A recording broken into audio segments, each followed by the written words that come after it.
In this video, guys, I want to talk about the Chicago Electric heat gun available at Harbor Freight.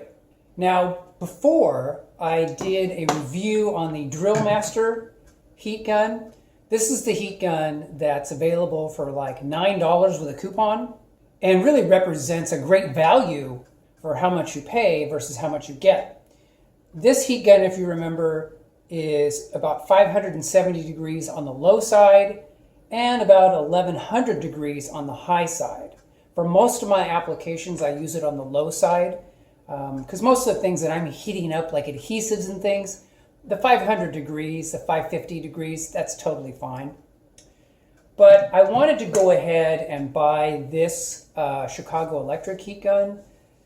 And one of the reasons I wanted to do it was because you have a much more broad range of temperatures that you can use.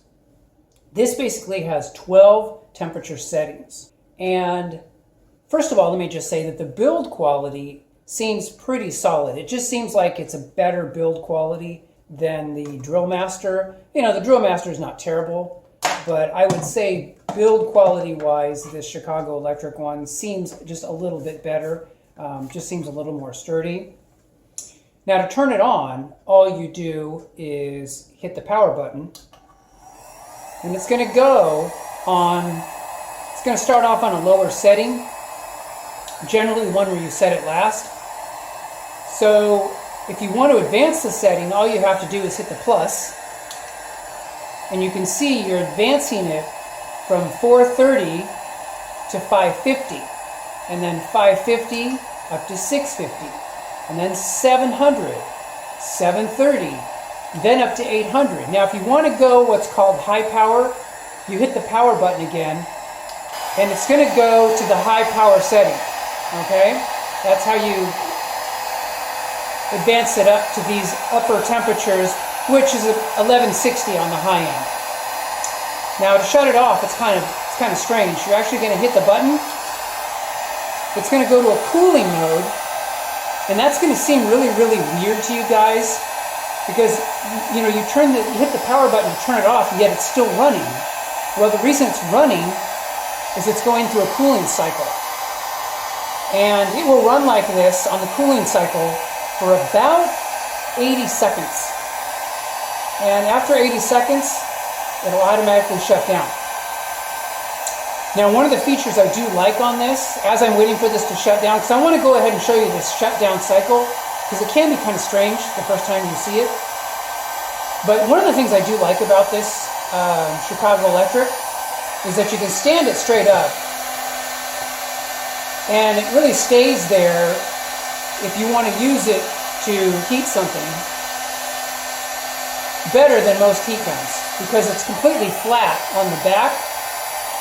And the air intake is on the sides, here and here. So this is probably getting close to the end of the cooling cycle.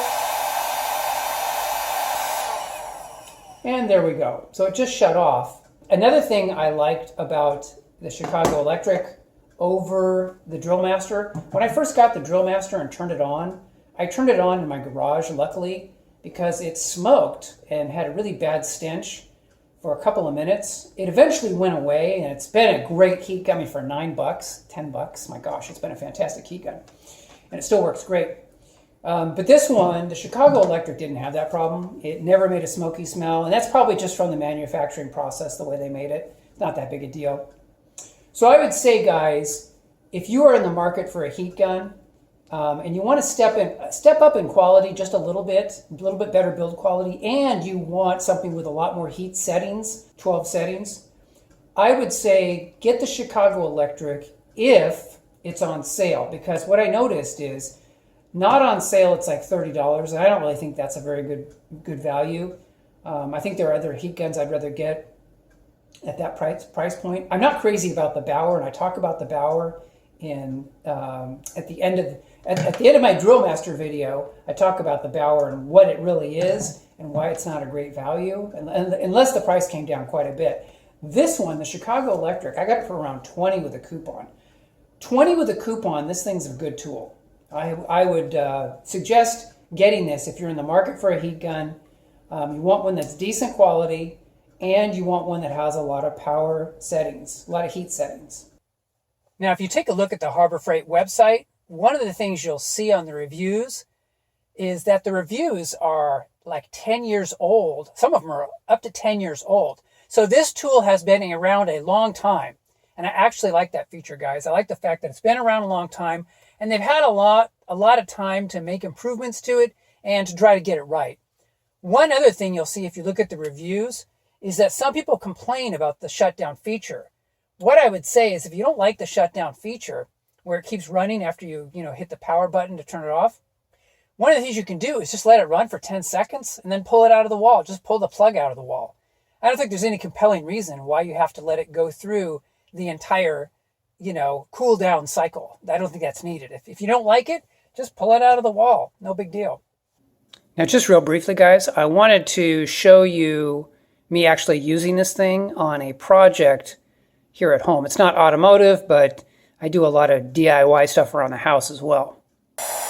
In this project, guys, what I'm doing is my son, God love him, basically glued a magnet to the refrigerator. So I'm using the heat gun to soften the glue so I can scrape this off. Just yet another example of how having a really good heat gun is almost a necessity. And in this particular one, I'm just using it on the low setting.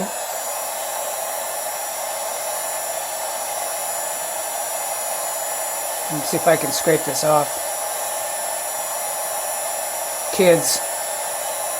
And one of the things I'm using is the plastic pry tools that you can get at Harbor Freight, and it's coming off very nicely. Anyway, guys, I just wanted to share this with you. Hope you guys are doing well, and I will talk to you guys in the next video. Take care.